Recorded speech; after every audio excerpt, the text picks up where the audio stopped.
Guys, good morning. Galing po tayo ng palengke. Tayo po ay namili ngayon. Ito po guys ang ating pinagbibili. Ano tayo? Palengke haul. And guys, bumili ako ng repolyo. Gusto ko magluto ng sopas guys. Pwede tayo sa sopas. At ang ating lunch for today ay nilagang sinigang na buto-buto. Bumili guys ako ng kangkong. Ayan, and then, bumili ako ng, ito, nilagay sa sinigang, at saka ng gabi.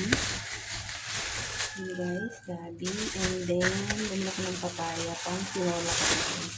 Kasi wala akong mabiling papaya yun. Bumili ako sa palengke ng papaya. And then, ang ating patatas. Guys, nagmura lahat ng ng gulay. Medyo nagmura. Kasi, 20 pesos lang to guys. Tatlo na patatas. Diba? 20 pesos lang yun. Kaya mainam yung kapalengke guys bumibili. Para medyo may discount tayo sa ating gulay. And then guys, bumili ako ng syempre, ang ating hotdog. Hindi pwedeng walang hotdog. At bumili rin ako ng tuyo.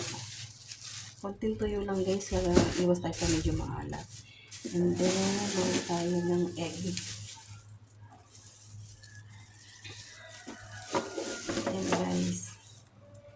And then, ng balatong ulit. Nalagyan natin ang salep. And then, ang ating oil. Ayan, balik tayo bili ng bili sa tindahan. And guys, bumili ako ng tilapia at langbangus. At ating pork. Yan guys, yung pork natin. Bumili ako din ng laman, ng buto-buto, at saka ng pork chop. Guys, ang aking mga pinamili. Ayan na po siya lahat. Ayusin ko na po yan guys. Thank you for watching. Please follow, like, and share. Bye guys!